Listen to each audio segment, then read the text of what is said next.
Eh bien, écoute, merci Raphaël de m'avoir proposé de faire ce webinaire avec toi. Webinaire donc co-animé entre Flexteam et DPO. Moi, je suis le cofondateur et CEO de Flexteam. Alors, Flexteam, qu'est-ce que c'est? Flexteam, c'est une plateforme destinée aux entreprises connectée à votre SIRH qui permet de gérer simplement le télétravail et le flex office. Donc, ce qu'on appelle le modèle hybride. Voilà, ce n'est pas un mot idéal pour l'instant, c'est le mieux qu'on ait. On parle d'hybride, on parle de flex work. Tout ça regroupe à peu près les mêmes choses. Concrètement, grâce à Flexteam, vous allez pouvoir savoir qui est au bureau, qui est en télétravail, choisir donc les meilleurs jours pour venir sur place, pour collaborer. On sait que beaucoup de travail individuel va se faire désormais à la maison et beaucoup de travail en groupe encore au bureau. Quand on est passé en flex office, pouvoir réserver son bureau tout en respectant les jauges et les territoires d'équipe.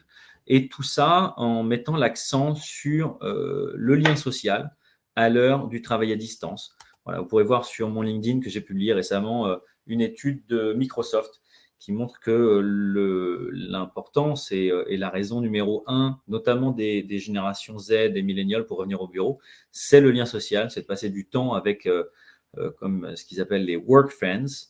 Et donc, ça va être un des points d'attention de Flexteam, en plus de permettre aussi au département RH de gérer toute cette politique télétravail simplement. Oui, tout à fait. Et ce que tu dis est très intéressant. Ça aura un impact très important sur notamment l'aspect RGPD, hein, par rapport à vraiment à quoi servent les outils. Il y a différents types d'outils liés au télétravail. Et toi, c'est vraiment lié à cette organisation, donc à l'aspect social. Et c'est effectivement, de toute façon, ça sera vraiment un sujet central et on va beaucoup apprendre de ton expérience durant ce webinaire. Donc, moi, pour ma part, donc, je suis Raphaël. Moi aussi, je suis cofondateur et CEO de DPO. Nous, on est un cabinet de DPO, de délégué à la protection des données externalisées. Donc concrètement, on fait quoi? On fait du RGPD pour tous nos clients. On essaye de rendre ça le plus simple possible, puisque tout le monde a peur du RGPD. Personne ne sait exactement ce qu'il y a derrière. Souvent, c'est pas le terme le plus sexy que vous pouvez entendre. Donc non, on essaye de rendre ça un peu plus sympa, un peu plus accessible. Aujourd'hui, on existe depuis un peu plus d'un an. On a environ 160 clients. Donc pas mal chez les startups, donc Flexteam, Student Pop, Live Mentor, Pledzi, etc. On a aussi des PO de groupe L'Express, de RATPDF. Voilà. Et en fait, notre objectif, c'est vraiment d'être le juriste spécialisé RGPD au sein de la structure, enfin au sein externalisé justement, mais comme si on était là. Donc on peut nous contacter quand on veut et on s'occupe de A à Z de la conformité et donc notamment des aspects conformité des produits en tant que tel aussi. Et ça me fait dire, je peux peut-être raconter en quelques mots un petit peu comment on en est venu à se connaître, Raphaël, puisque tu dis que c'est pas forcément très sexy, et ça fait toujours un petit peu peur. Et c'était exactement notre cas, puisque Flexteam, on est une startup, ça fait un peu plus d'un an qu'on est créé maintenant. On a commencé à avoir des clients de plus en plus gros. Et passer une certaine taille de clients, alors ceux qui ont des startups, peut-être parmi nos participants, se reconnaîtront, quand on commence à adresser des clients d'une certaine taille, passer quelques centaines de salariés, on commence de plus en plus à avoir ces demandes de la part de nos clients. Ça devient vraiment la norme à partir d'une certaine taille. Est-ce que vous êtes RGPD compatible? Alors nous, on a la chance d'avoir parmi nos fondateurs un CTO absolument formidable, mais qui est très bon sur le développement, très bon en code, très bon en architecture, qui était moins sur ces aspects RGPD, puisqu'il travaillait dans des entreprises sur lesquelles il y avait un DPO. Alors au début, on a commencé à le faire tout seul, et puis rapidement, on s'est rendu compte qu'on y passait un temps dingue, et qu'on n'avait pas toujours non plus l'expertise. Je vais fermer la petite fenêtre qui fait du bruit. On n'avait pas toujours l'expertise nécessaire en interne pour adresser ces demandes. Puisque, effectivement, on nous demandait est-ce qu'on est RGPD compatible, on nous posait des tonnes de questions à travers des questionnaires clients, sur les normes qu'on avait en interne, la sécurité, les pratiques. Et ce qu'on a aimé tout de suite, nous, chez DPO, c'est qu'ils nous ont fait deux choses. Un, la mise en conformité de notre site web et de notre application. Ce qui nous permet, nous, ensuite, de venir avec un tampon vis-à-vis des clients en disant oui, on est certifié d'une certaine façon. D'ailleurs, c'est peut-être une idée, lancer une certification, Raphaël. On est en tout cas RGPD compatible, RGPD ready, puisque tous nos process, toute notre organisation interne, toute notre documentation a été revue par DPO. Donc ça, c'est le premier point super important. Finalement, pour des frais qui sont relativement modiques, pour une somme assez modique sur chaque mois, en formule d'abonnement, par rapport à ce que ça peut nous rapporter en termes de business. Le deuxième gros avantage, c'est qu'à chaque fois qu'on va avoir des réunions de préparation technique avec nos clients, en face, des clients de 1000, 2000, 3000, 5000 personnes vont avoir un DPO à la réunion et qui va peser de tout son poids.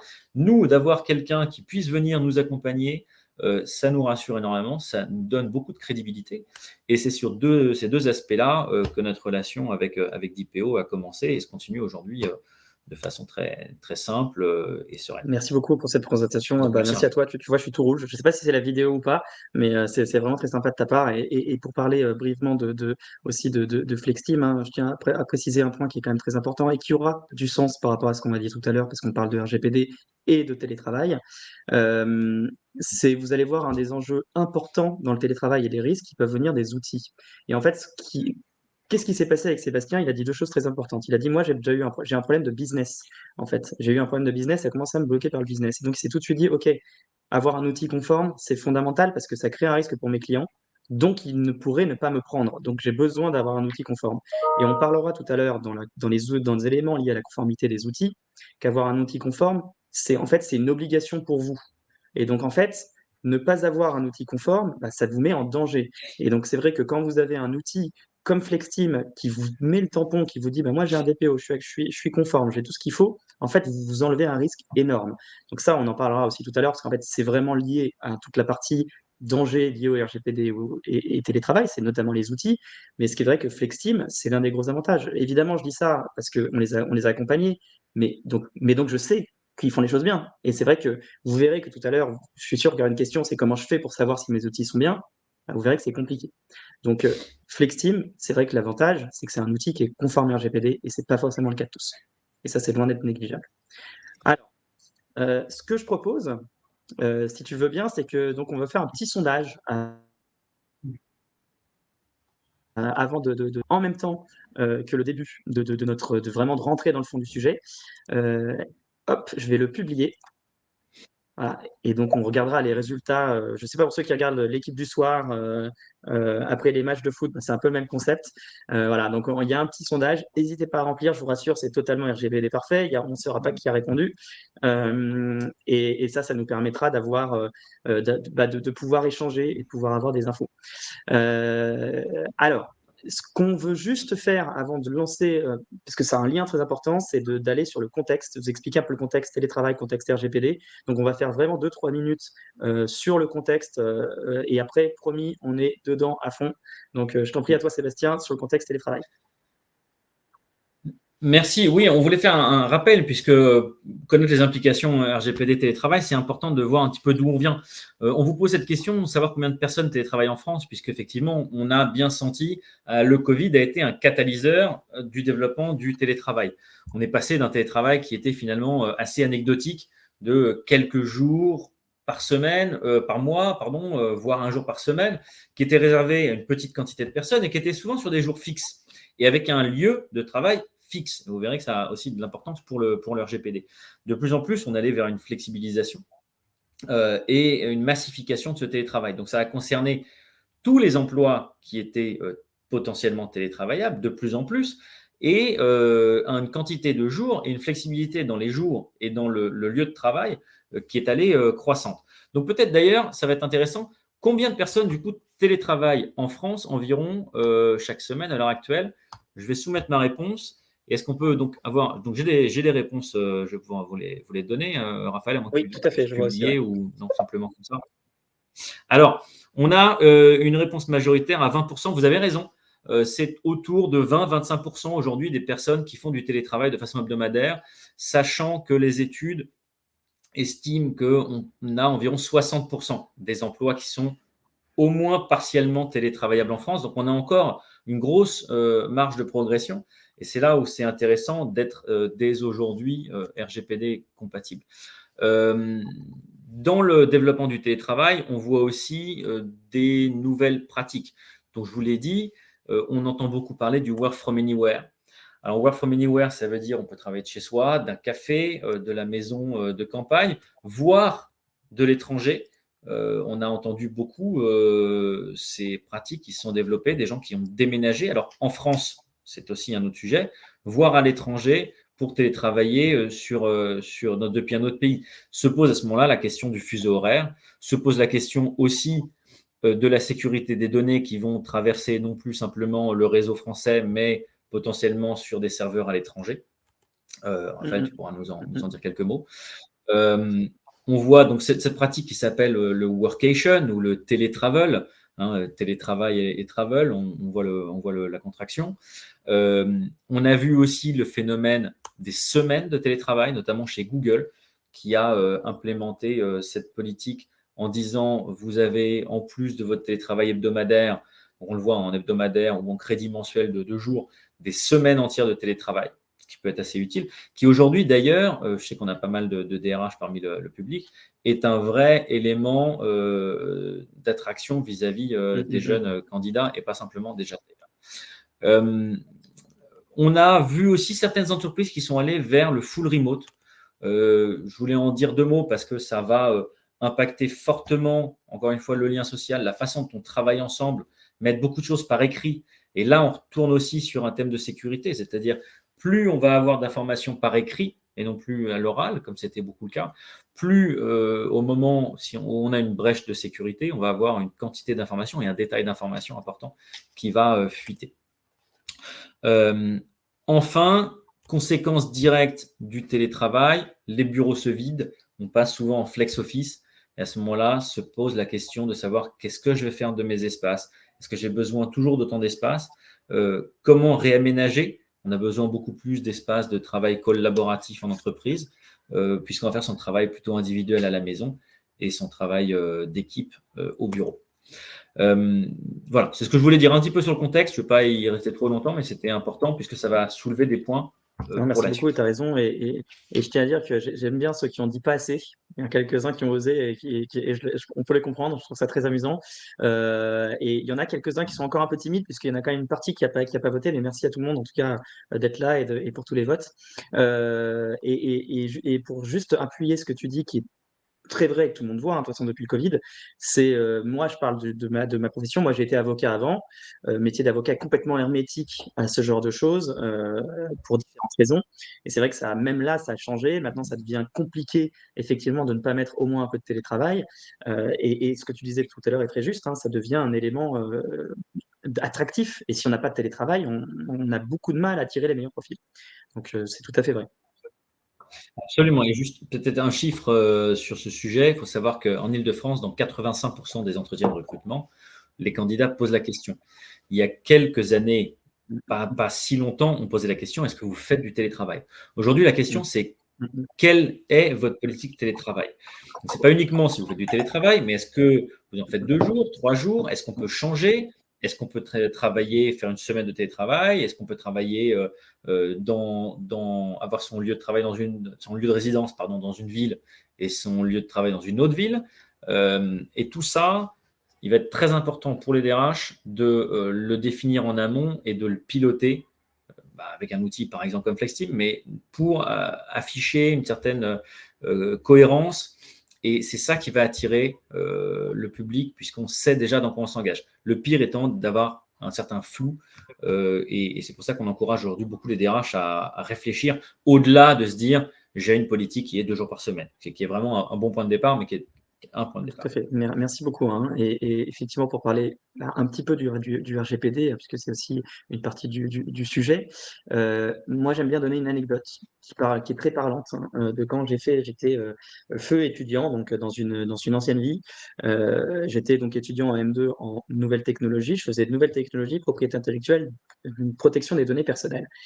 Vous imaginez bien, en gros, ce que je vais dire. C'est-à-dire qu'à l'époque, on me disait, qu'est-ce que tu fais? Je disais, propriété intellectuelle. Il me disait, ah bah oui, c'est très important. Nouvelle technologie, ah bah oui, droit de l'Internet, c'est quelque chose de fondamental. Et puis après, je disais, protection des données. On me disait, j'ai rien à cacher. Ça, c'était donc il y a un peu plus de 10 ans. Voilà, comme ça, vous connaissez à peu près mon âge.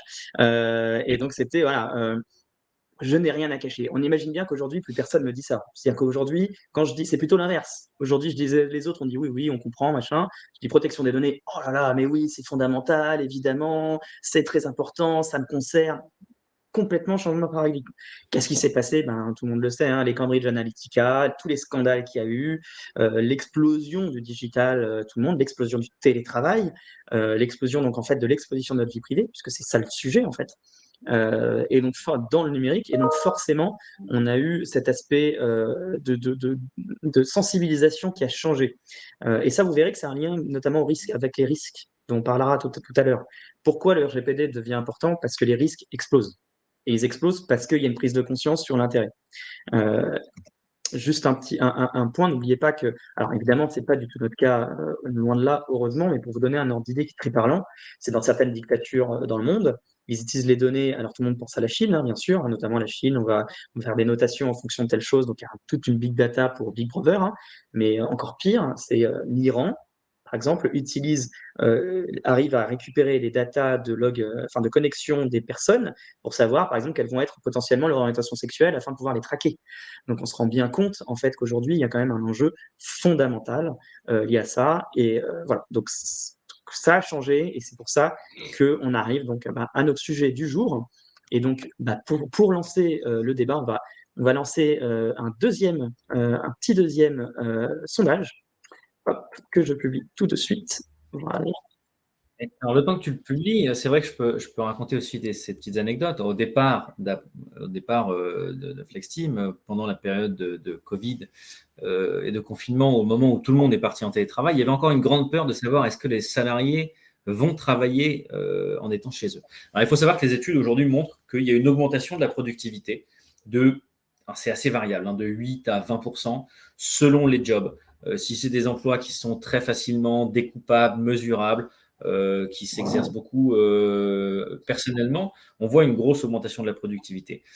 Mais les patrons avaient peur de ça. Et moi, il m'est arrivé à plusieurs reprises d'avoir des RH ou des CEO qui me demandent est-ce que ou comment je peux savoir que les salariés travaillent à distance. Alors, à un moment, j'ai pensé m'orienter de ce côté-là, et puis rapidement non, parce que je ne pouvais pas être désaligné entre ce que je souhaitais voir venir dans la société et ce que je vendais. Mais c'était une demande que j'ai heureusement beaucoup moins aujourd'hui. Mais ce n'est pas le cas dans le monde entier. Et comme tu disais, il y a ces exemples extrêmes que sont la Chine, l'Iran, etc. Mais déjà, même plus près de nous. Alors, est-ce que vous soupçonnez les employeurs de vous surveiller en télétravail? Alors, tout le monde n'ose pas voter là, je vous On a rassure, hein, 16 on ne connaît pas vos votes. Hein. Voilà, vous pouvez continuer à voter. Mais ça, Mais on voit que c'est quand même, non, c'est pas non, c'est si tranché intéressant. que ça. Hein. Donc, il y a quand même une vraie interrogation là-dessus. Et c'est vrai qu'on entend beaucoup de choses. Je ne vais pas relayer l'actualité. On voit que le compteur Linky va pouvoir être désactivé à distance. Mais en tout cas, on peut peut-être voilà, donner quelques éléments de réponse déjà, puisque le vote se fait encore. On a une majorité de gens, trois quarts qui ne le soupçonnent pas, et quand même un quart qui se disent, en fait, pourquoi pas. Et vous avez raison, pensez pourquoi pas, puisque comme je vous disais, c'est une vraie demande qui est venue.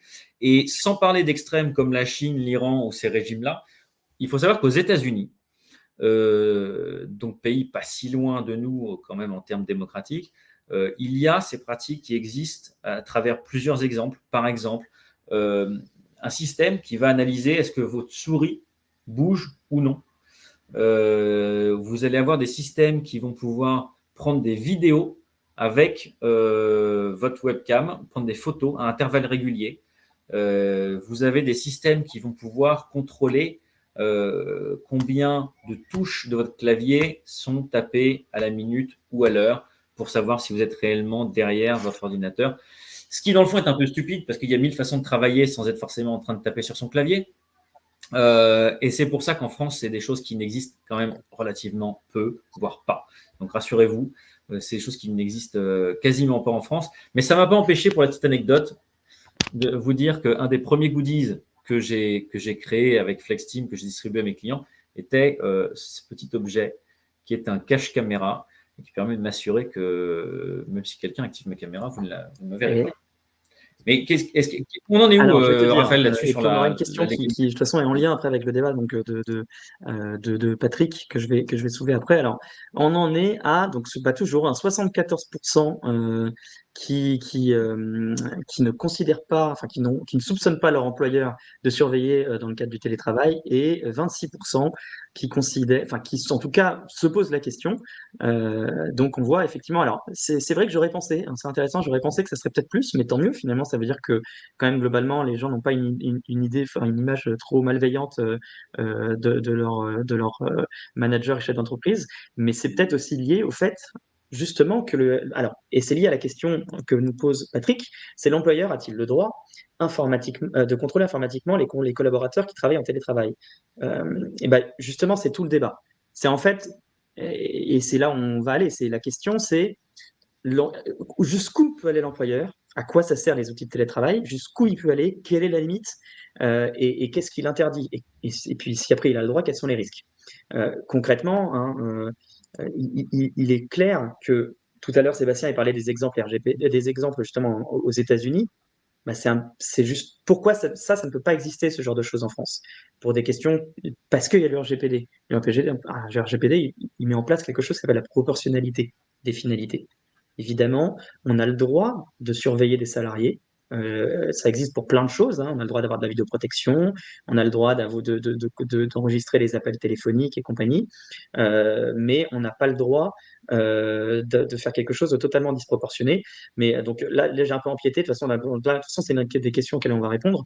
Euh, ce qu'on va faire, c'est effectivement, de toute façon, d'abord vous parler un petit peu des obligations qu'il y a en tant que telles pour le télétravail. Et en fait, ça va amener forcément des questions liées au RGPD, comme vous devez les poser là. Est-ce que j'ai le droit de contrôler? Quelles sont les limites? Comment je fais? Quels sont les risques? Oui, parce que le télétravail est une forme de travail. Donc l'employeur a des obligations, a des devoirs vis-à-vis de la loi et vis-à-vis de son salarié. Alors notamment, il faut savoir que l'employeur a le devoir de savoir d'où travaillent ses salariés. Quand vous êtes en télétravail, normalement, soit vous avez signé un avenant, soit il est inclus dans votre contrat de travail que votre lieu de résidence est votre lieu de télétravail. L'employeur doit s'assurer de connaître, pour des questions d'assurance, si vous avez un accident sur votre lieu de télétravail, c'est votre assurance professionnelle qui prendra en charge les frais. Donc, votre employeur doit savoir d'où vous télétravaillez, que ce soit de chez vous, que ce soit de votre maison de campagne, que ce soit du café d'à côté ou que ce soit un bureau coworking temporaire. Donc ça, c'est une première obligation que les employeurs ne connaissent pas tout le temps. Donc, je vous invite à vous pencher sur vos pratiques en interne. Et c'est pour ça que dans Flexible, on peut déclarer sa maison principale, maison secondaire, lieu de coworking, etc. Il faut qu'à chaque moment, sans que ce soit du flicage, hein, savoir d'où vous travaillez. Il faut que ce soit déclaratif, parce qu'à l'inverse, la géolocalisation, dans la plupart des cas, alors je ne suis pas autant expert que toi, Raphaël, sur le droit, mais dans la plupart des cas, il me semble bien que la géolocalisation automatique est interdite. Peut-être à l'exception d'une demande qui serait faite et approuvée par le salarié lui-même. Donc le salarié, s'il est en déplacement, peut, par exemple, partager sa localisation pour une raison X ou Y, mais l'employeur n'a pas le droit de mettre une puce voilà, hein, dans votre ordinateur et de vous suivre comme ça en temps réel sur la géolocalisation. Sur votre lieu de travail, je parlais tout à l'heure de l'assurance en cas d'accident, il y a également une obligation de prouver que votre lieu de travail est adapté, puisque vous savez, chaque employeur a un devoir de sécurité et de s'assurer de la santé de ses salariés sur le lieu de travail. Donc, si le lieu de travail, c'est votre maison, notamment s'assurer que vous avez un bon équipement en termes de chaises, de bureaux, d'équipements, et même jusqu'à la conformité électrique des lieux. Donc ça, c'est quelque chose qu'on demande assez peu aux salariés. Pour l'instant, sur tous ces sujets-là, vous allez voir assez peu de contentieux. Mais c'est normal, puisque comme on l'a dit tout à l'heure dans le contexte, le télétravail étant un phénomène assez récent, vous n'avez pas encore eu le temps d'arriver à des contentieux. Mais attention, Moi, je parle avec beaucoup de DRH qui me disent qu'avec le plafonnement des indemnités prud'homales, on a aujourd'hui des salariés qui poursuivent parfois sur d'autres choses, notamment sur les gens qui sont au forfait jour, sur le droit à la déconnexion. Demain, pourquoi pas, un accident du travail chez soi peut mener à un contentieux, donc attention à se mettre en conformité dès maintenant. Je parlais du droit à la déconnexion. Encore une fois, un bon exemple. Pour les salariés qui sont au forfait jour, on a des clients nous, qui de plus en plus nous ont demandé, dans le système de suivi des jours de télétravail, d'avoir un mécanisme de déclaration pour le manager de dire j'ai bien suivi avec mes salariés qui sont en télétravail, qu'ils arrivaient à séparer vie professionnelle de la vie personnelle. En général, quand on allait au bureau, on avait ce sas de décompression. Enfin, ceux qui prennent la ligne 13 ne l'appelleront peut-être pas ainsi, mais enfin, un sas de décompression qui était le temps de trajet. Qu'aujourd'hui, vous n'avez plus. Aujourd'hui, c'est difficile. Parfois, vous avez des enfants en bas âge, vous finissez un mail, il y a un biberon à donner, et puis on recommence, on fait un mail, et des gens terminent comme ça tard à travailler. Demain, c'est source de contentieux possible. Donc, le droit à la déconnexion, l'équilibre vie pro, vie perso, tout ça, ça fait partie des responsabilités partagées entre l'employeur et le salarié, mais sur lesquelles il faut mettre en place des outils de suivi. J'en profite aussi sur les obligations. Alors, l'indemnité télétravail, qui est aujourd'hui pas une obligation, qui est 2,50 € par jour, qui est une obligation uniquement dans la fonction publique. Dans le privé, ce n'est pas encore une obligation. Ça va devenir de plus en plus un perk, un avantage aussi, que ce soit sous forme d'indemnité forfaitaire ou avec des budgets, par exemple, pour s'équiper en termes de chaises, d'écran d'ordinateur ou de bureau. Notamment dans le cas, attention, où les salariés vont passer plus de 50% du temps en télétravail. Et on pourra considérer que leur lieu de travail principal n'est plus l'entreprise, mais la maison. Attention à cette distinction. Et sinon, qu'est-ce que je voulais dire? Un dernier point peut-être sur les tickets restaurants qui sont obligatoires de la même façon si vous êtes en télétravail qu'au bureau. Mais on s'écarte un petit peu du sujet. Donc, Raphaël, sur ces points que je viens de mentionner, il y a dit plein de choses qui tout le monde a compris, tout ce qui était en lien avec le RGPD en fait. Tu as parlé dès le début, localisation. Effectivement, il faut l'occasion. Et tu as bien dit, en fait, il faut une déclaration. Attention, la géolocalisation, ça peut être problématique. En fait, le problème de la géolocalisation, c'est pas tant que c'est interdit, c'est qu'en fait, le RGPD, c'est une question de bon sens. C'est que vous n'allez pas géolocaliser juste pour savoir, pour remplacer une déclaration juste parce que vous êtes complètement contre le fric. La géolocalisation, elle est autorisée dans des cas où c'est nécessaire à l'activité de votre salarié. Je prends un exemple typique. Alors, bon, pour le coup, c'est pas forcément des salariés, mais prenons les cas des livreurs. Dans le cadre du service, pour le service, c'est indispensable, du moins indispensable, je sais pas si c'est indispensable, mais en tout cas c'est très utile et que tout le monde comprend qu'on puisse géolocaliser au moins le véhicule du livreur pour que le client, utilisateur final, il puisse savoir où est le livreur. Donc là, il y a une logique, par exemple. Et donc là, vous avez le droit de le faire dans cette situation. Donc en fait, la question, c'est une question d'abord de finalité. C'est-à-dire, typiquement, tout à l'heure, on parlait d'outils. Il y a des outils qui existent en termes de télétravail qui vont viser à surveiller. Il y en a qui vont viser à organiser. Par exemple, FlexTeam, déjà, la finalité, c'est organiser. La finalité, elle est évidemment proportionnée. Attention à ne pas utiliser un outil proportionné, comme par exemple FlexTeam, mais qu'on va utiliser à des fins disproportionnées soi-même. Ça, c'est aussi possible. Ça, c'est un écueil qu'on peut faire. Et donc, attention, là, vraiment, la ligne, et elle peut être ténue, parce qu'évidemment, dans certains moments, on peut être tenté de faire des choses qui dépassent en fait les limites. La géolocalisation peut être tentée, de pouvoir vérifier si le salarié il est bien connecté suffisamment longtemps pendant la journée. On peut être tenté de faire ce genre de choses. Et en fait, il y a des limites, comme je le disais, c'est notamment une question de proportionnalité.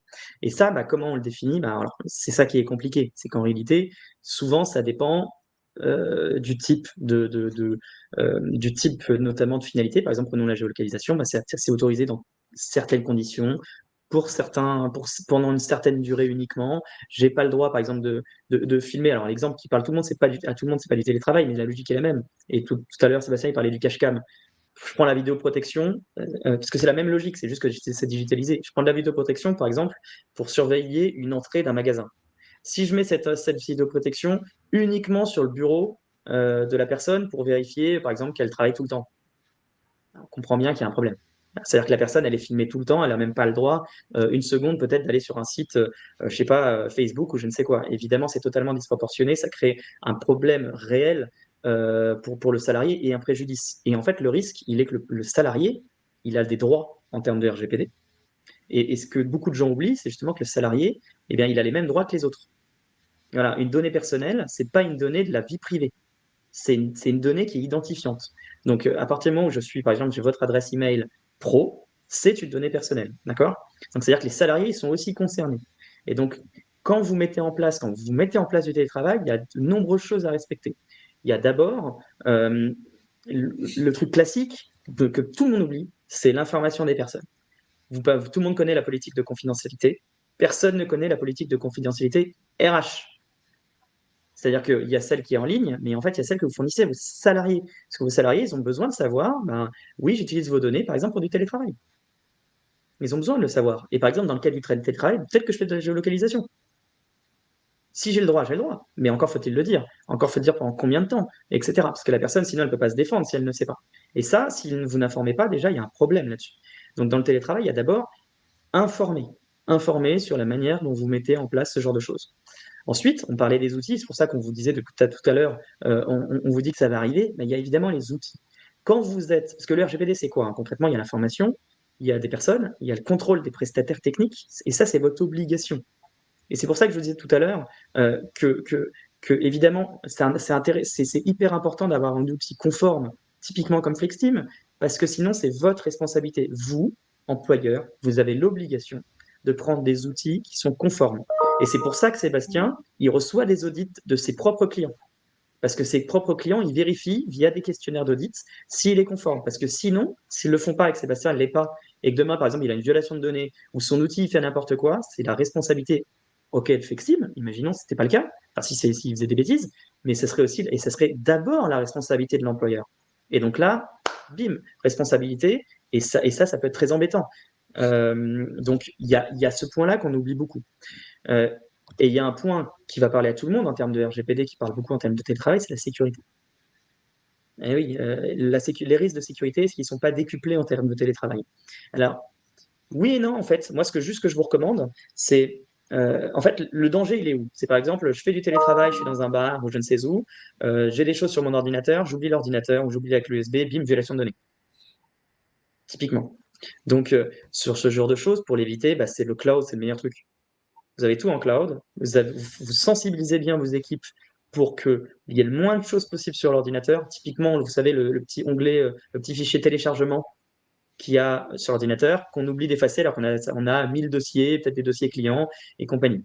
Ça, évidemment, on ne peut pas le gérer. Alors que si on efface au fur et à mesure ce fichier et que tout est en cloud, si demain vous perdez votre ordinateur, vous vous faites voler, vous l'oubliez dans un bar, peu importe, en fait, vous appelez votre employeur, vous dites, oui, je suis un peu embêté, j'ai oublié perdu mon PC, mon ordinateur. Ok, hop, il coupe les accès, c'est fini. Il n'y a pas de violation de données.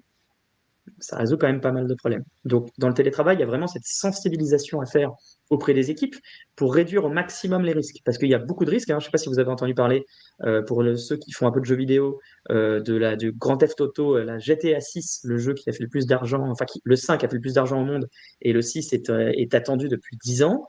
Ce jeu-là, il y a une énorme violation de données avec plein de choses qui sont parties en ligne. Apparemment, c'est notamment à cause du télétravail. Parce qu'ils n'avaient pas pris les mesures de ce genre de choses. Donc, il faut faire très attention à ça. Et donc, pour répondre à la question de Patrick de tout à l'heure, oui, on a le droit de contrôler ses salariés. On a le droit de le faire, mais quand vous le faites, vous avez des obligations à respecter. Et le problème, j'ai envie de dire que c'est tant mieux pour moi, mais tant pis pour vous, c'est qu'il faut évidemment avoir un spécialiste, vous ne pouvez pas le faire vous-même. Vous êtes obligé de faire ce qui s'appelle une analyse d'impact, toujours quand il y a de surveillance de salariés. Et cette analyse d'impact, elle permet de savoir, de s'assurer qu'à toutes les étapes, je respecte le RGPD et je respecte la vie privée des personnes. Et si vous ne le faites pas et que demain un salarié se plaint et qu'il se plaint à la CNIL et que vous recevez un courrier, c'est ce que va vous demander la CNIL. Et si vous ne l'avez pas fait, bim. Surtout que, pardon Raphaël, mais ça dépend aussi énormément du contexte. C'est-à-dire qu'il n'y a pas une solution unique pour tout le monde. Nous, on a des clients je ne vais pas les citer justement, mais enfin un client qui travaille dans le naval, qui fait des bâtiments notamment militaires, qui a développé son propre outil de visio. On a beaucoup parlé des fuites avec Zoom à une époque. Eux ont leur propre outil de visio. Donc vous, dans votre réflexion d'à quel point il faut pousser la sécurité vis-à-vis de la convenience du travail de tous les jours, c'est aussi une analyse que vous devez mener en interne et avec des experts comme Raphaël. J'espère que tout le monde ici est du même côté que pour moi.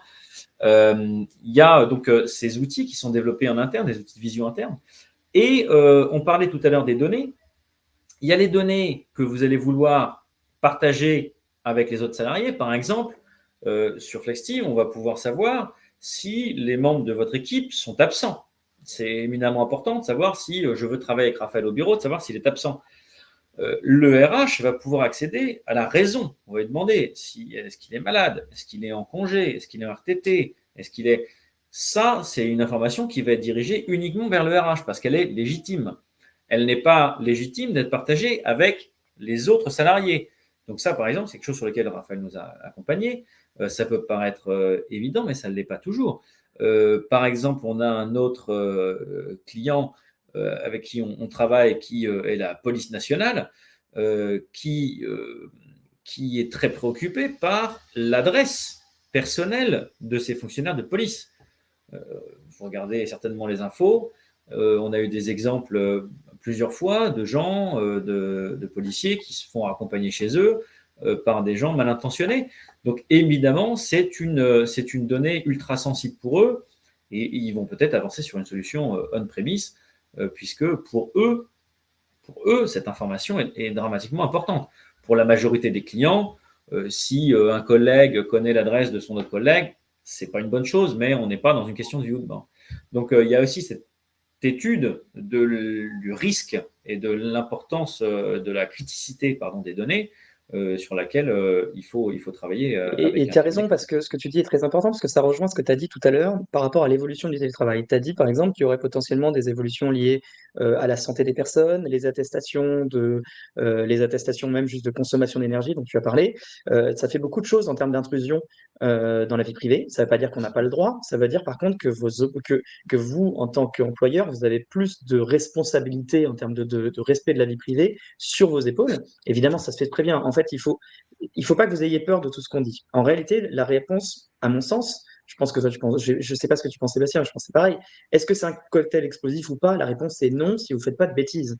C'est-à-dire qu'en fait, le télétravail, il n'y a pas de sujet. En fait, le RGPD n'est pas du tout incompatible avec le télétravail.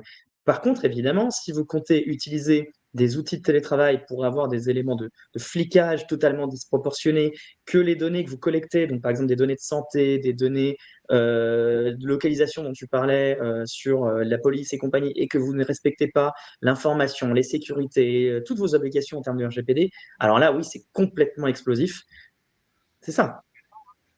Oui, oui, absolument. Tu me fais penser, un de nos cofondateurs qui s'appelle Mark Mortensen, qui est un chercheur pour l'INSEAD, qui publie des papiers très intéressants dans Harvard Business Review, notamment là-dessus, sur l'importance, quand vous êtes en télétravail, de la confiance et comment dire, de la ligne entre vie privée et vie professionnelle qui s'estompe. Puisque, imaginons que vous ayez une politique télétravail de 2 jours par semaine. Vous n'avez pas envie non plus d'être complètement psychorigide. Un jour, un salarié va vouloir prendre une troisième journée. Vous allez lui demander de la justifier, en tout cas son manager. Parfois, la justification va être assez personnelle. J'ai un enfant qui est malade. J'ai ma mère qui a fait une crise, des choses comme ça. C'est une information qui peut être partagée à un manager, pas aux collègues. Donc ça, cette différence vie pro, vie privée et qui commence à s'estomper, qui s'entremêle, nécessite de traiter ces données aussi avec souplesse et avec finesse. Donc quand tu disais est-ce que c'est explosif, je trouve que finalement explosif, c'est bien le mot. C'est comme un feu d'artifice, c'est comme un pétard. Ça marche très bien à condition de ne pas le donner à un C'est enfant de exactement 3 ça. ans. C'est exactement ça. Il faut savoir juste et après, on va faire les questions-réponses si tu veux bien. J'ai juste un dernier point, c'est que vous sachiez juste quelles sont, à mon sens, les sources de risque. Pour moi, il y a deux principales sources de risque. Tout le monde dit la CNIL, la CNIL. Mais en fait, la CNIL, c'est pas le danger. La CNIL, elle vient après.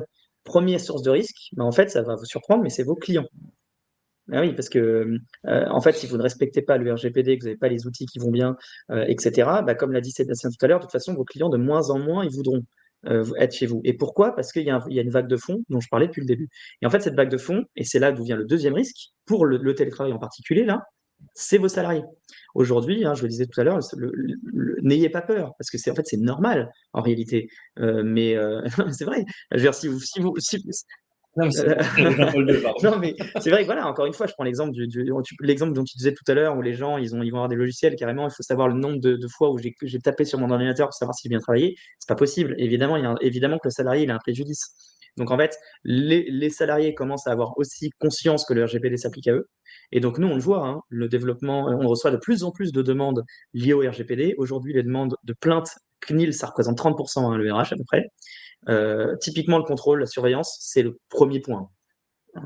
Salarié pas content, en litige, bim, j'ai été surveillé, mon employeur, je suis pas sûr qu'il soit conforme à RGPD, bim, plainte.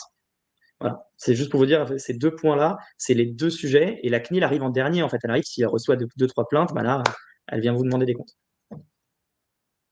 Et je voudrais même retourner ce que tu viens de dire, puisque pour nous, ça nous a permis en tout cas d'être conforme et d'être RGPD. Non pas, c'était non plus un obstacle, mais au contraire, ça devient un argument de vente. C'est-à-dire que dans un cas pas très récent, pas très vieux, pardon, assez récent, on a été sélectionné. Il y avait 3 finalistes. Là, on n'est que plus que 2 finalistes parce qu'il y en a un qui a sauté, parce qu'il n'était pas assez, parce qu'il n'était pas prêt en termes de sécurité et RGPD. Donc nous, potentiellement, ça nous permet d'arriver à gagner ce contrat parce que on est certifié, on est prêt. Donc voilà, je pense qu'on peut peut-être finir là-dessus sur cette belle Tout à fait. histoire Ouais, merci. qui te met Non, en mais avant. merci, Enfin, c'est c'est gentil. vrai, on y gagne aussi. Je suis ravi de voir qu'on est Oui. absolument le même nombre de participants maintenant qu'au tout début. J'espère que ça veut dire que ce qu'on a dit vous a intéressé Oui. et on est prêt à Merci prendre les beaucoup, hein, questions. pour d'être tous là, et désolé pour le petit retard. Effectivement, il y avait beaucoup de choses à dire, mais je pense qu'effectivement, comme vous êtes là, comme l'a dit Sébastien, c'était intéressant. Donc n'hésitez pas. C'est maintenant à vous la parole. Voilà, c'est comme sur France Inter le matin. Les auditeurs ont Exactement. la parole. Hop. Alors, il y a Anas qui pose une question. Comment protéger mes données lorsque je travaille depuis chez moi? Alors, bah, justement, comment protéger vos données? En fait, il y a 2 types de choses. Il y a vos données et il y a les données que vous traitez. Parce qu'en fait, il y a quand vous travaillez, vous traitez aussi des données qui ne sont pas les vôtres. En fait, il y a vraiment les 2. Vos données, en réalité, elles sont quand même suffisamment bien protégées, justement parce que si vous avez un employeur qui respecte le RGPD, qui a un outil conforme, en fait, qui a un outil conforme et qui respecte le RGPD, vos données, il n'y a pas vraiment de sujet, elles seront, et puis ça dépend de ce qu'on appelle protéger. Protéger les données, c'est pas pareil que protéger la vie privée. D'accord? Vos données, elles peuvent être protégées, par exemple, la vie privée, peut-être l'être un peu moins. D'accord? Donc, vos données, en tant que telles, le risque, vous inquiétez pas trop, c'est pas, si le RGPD est respecté, si votre employeur fait les choses qui vont bien, elles seront suffisamment respectées. Ça ne veut pas dire qu'il ne peut pas avoir une faille de sécurité, hein. À la pensive, personne n'est tenu, hein. Même Google, ils ont des failles de sécurité, mais vous aurez quand même une protection de vos données. Et puis, c'est aussi beaucoup de la responsabilité de Complètement, l'employeur, complètement. de fournir les moyens Et VPN, tout à fait, etc. c'est ça, tu as raison. Et est-ce que les obligations, peut-être pour reprendre la question d'Anas, quelles sont les obligations personnelles en tant qu'employé, en fait? Euh, alors, Des bonnes pratiques en fait, les qui soulignent obligations, absolument. elles sont fournies justement par l'employeur. Tu as raison de poser la question parce que c'était le deuxième volet que j'ai oublié de soulever, c'est je traite aussi des données. Donc, il y a mes données, mais il y a aussi des données que je traite. Et en fait, mon employeur doit prévoir des mesures de sécurité qui sont adaptées aux données que je traite. Et donc, en fait, c'est à vous d'identifier, c'est à votre employeur de dire, OK, par rapport à la sensibilité des données que j'ai, je vais avoir un VPN, je vais avoir une charte des systèmes d'info, je vais avoir une politique de sécurité de système d'information, je vais avoir un service de secours et compagnie. Tout le monde n'a pas la même chose. Mais donc ça, c'est effectivement à votre DSI, à votre CTO de définir ce qui est suffisamment protecteur ou pas. Et pour un travailleur indépendant, alors plus compliqué parce que vous n'avez pas de DSI. Alors Encore une fois, pour le travail indépendant, il y a deux sujets, hein. Il y a le sujet vos données, les données de vos emplois, de vos salariés, des données que vous traitez. Je pense que vous parlez plus des données que vous traitez. Non, vous inquiétez pas, Lucie, merci pour la question. Moi, ce que je vous conseillerais, c'est en fait ce qui marche le mieux. Alors, je vais faire peut-être sauter au plafond plein de gens, mais utiliser un outil comme un outil cloud pour travailler, un Google Workshop, un Google Workspace, ce genre de choses, parce qu'en fait, c'est eux qui traitent la sécurité. Donc, si vous avez un besoin d'un espace de travail, mettez le moins de choses sur votre ordinateur personnel. Quand on est indépendant, on ne connaît pas tout ça. On va mettre tout ça sur son ordinateur avec un fichier client. Et là, les risques de sécurité sont bien plus élevés. Mettez tout dans le cloud. Utilisez un Microsoft 365, un Google Workspace, équivalent, j'en sais rien. Où là, en fait, c'est eux qui sont chargés de la sécurité. Tu as une question, Raphaël de Marie-Carline, qui dit pour le registre des traitements, comment dispatcher les rôles des sous-traitants et responsables de traitement face au Bon, alors consentement aux droits des ça, c'est pas personnes? du télétravail, mais je vais répondre en 2 secondes en disant euh, vous prenez pas trop le chou. En fait, j'ai hésité à en parler, ça, mais bon, comme on avait plein de choses à parler, je l'ai un peu squeezé. Le RGPD, beaucoup de gens vous disent le registre, le registre, le registre. Le registre, ça représente rien en termes de RGPD. Voilà. Je vous dis pas qu'il faut pas le faire, mais d'y passer le moins de temps possible. Vous avez un magnifique registre et vous êtes nul à côté, ce qui est en fait souvent le cas parce qu'en fait les gens mettent beaucoup de temps sur le registre, ils oublient ce qui est important, vous faites massacrer. Vous êtes bon sur le reste, vous êtes mauvais sur le registre, pas grave, il vous arrivera rien. Voilà, le registre, attention, ça a été. Ah oui, je sais que ça a été demandé par les clients, je comprends, hein, parce qu'en fait il y a beaucoup de gens qui font cette erreur. En fait, alors. Bon, pour répondre à votre question très rapidement, un sous-traitant, c'est celui qui fait les traitements. Typiquement, FlexTeam est sous-traitant. Parce que FlexTeam, il traite les données de ses clients pour son compte. Voilà, il les met. Les FlexTeam, moi, par exemple, DPO, j'ai FlexTeam. Il y aura mes données de mes salariés sur FlexTeam, hébergées par FlexTeam. Donc là, il y aura un registre avec uniquement les aspects sous-traitance, donc hébergement de mes données, sécurité de mes données, front office, back office, tout ce qui est amené à traiter des données pour mon compte. Je suis désolé, je passe pas trop de temps parce que c'est pas trop le sujet. Et ça me permet de répondre rapidement à Monique. Effectivement, c'est une attestation sur l'honneur que vous demandez à vos salariés et qui doit être stockée dans son dossier. Mais du coup, pour chaque lieu, en théorie, en tout cas, pour chaque lieu de télétravail, en tout cas ceux qui sont récurrents. Voilà, donc, si de façon récurrente, il va à une maison de campagne, une maison chez les parents ou des choses comme ça, c'est des choses qu'il faut en Alors théorie moi, j'en profite récupérer. 2 secondes pour faire ma pub si tu m'en veux pas. Parce qu'il y a Lucie qui dit très justement le registre représente rien mais très long à mettre. C'est vrai. Sauf chez nous, parce que nous, justement, on a développé chez nous un outil qui permet d'automatiser ça. Ce qui fait qu'en fait, nous, globalement, on appuie sur un bouton, ça fait un registre excellent, meilleur que quand j'étais en cabinet. Et donc, ça nous prend très peu de temps. Donc, c'est aussi ça qui nous permet d'être aussi, d'aller beaucoup plus loin, justement, dans la conformité. Alors, je crois qu'il y a Alice qui veut poser une question. Tant qu'elle tape, et si quelqu'un a une autre question en attendant, allez-y, hein. Hop.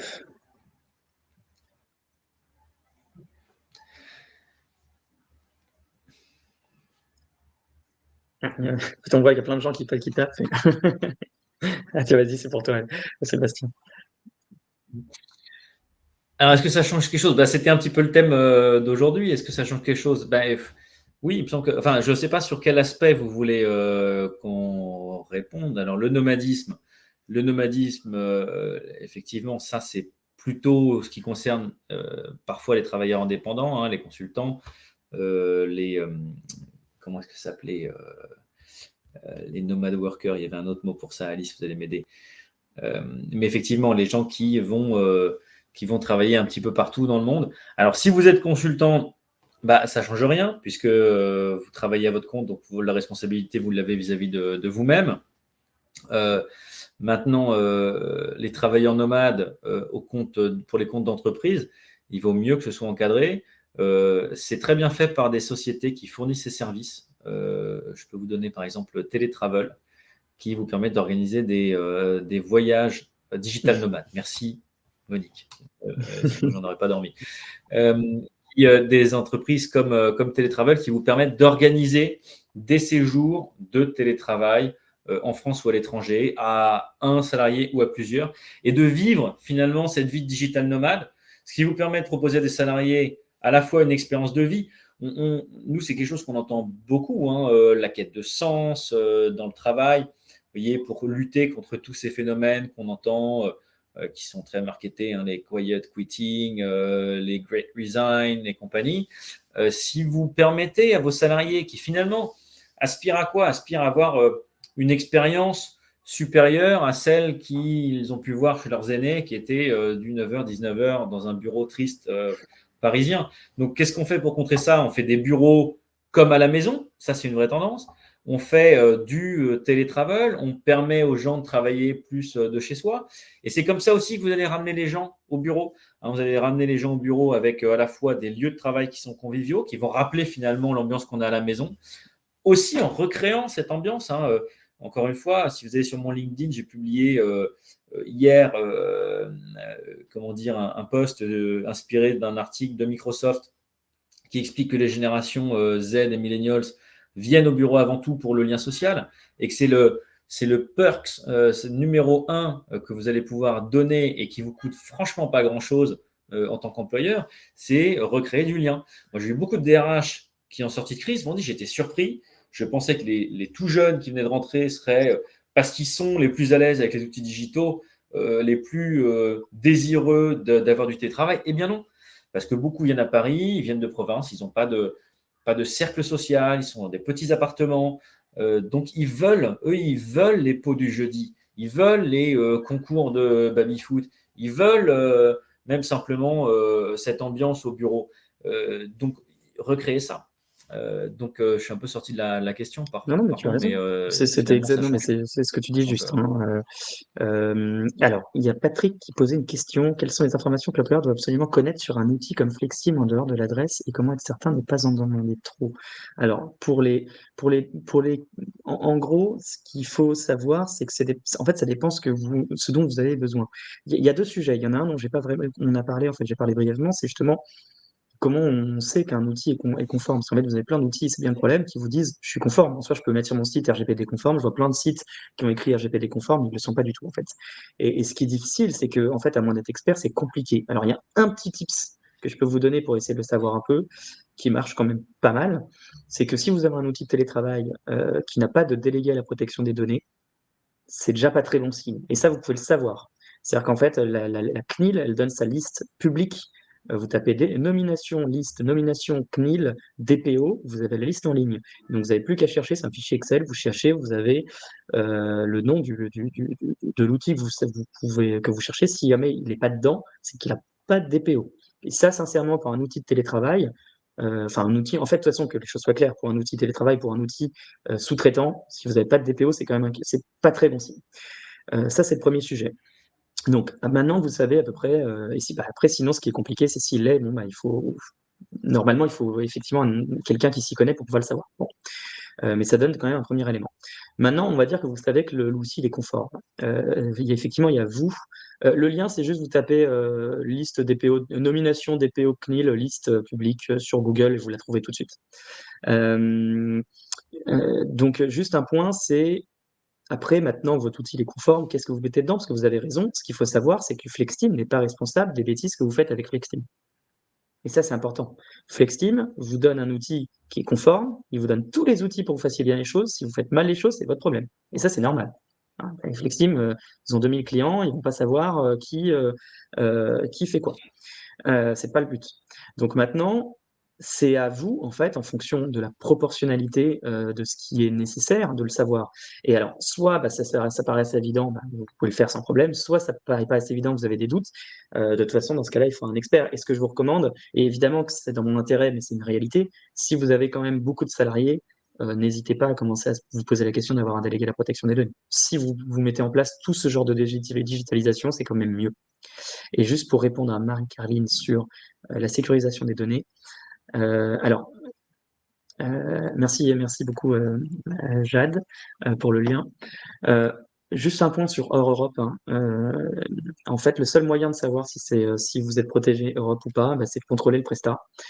Ça, le problème, c'est que c'est très compliqué, à moins d'avoir justement un spécialiste. Nous, ça fait partie de nos missions, parce que quelque chose de très compliqué, de savoir si le prestataire il est conforme ou pas. Donc ça, Et je me rappelle que tu nous as accompagnés d'ailleurs c'est pour ça. nous-mêmes vérifier que nos prestataires étaient soit européens, soit, ce que je ne savais pas, que j'ai appris grâce à DPO, les prestataires américains, s'ils avaient signé une convention sur C'est le bon exactement échange ça. de données. Parce Donc que le ça, transfert en dehors de l'Union européenne n'est pas interdit de base. En fait, contrairement à une idée. En fait, le texte dit que c'est interdit par principe, mais la réalité, c'est que c'est interdit, c'est autorisé sous condition, en fait.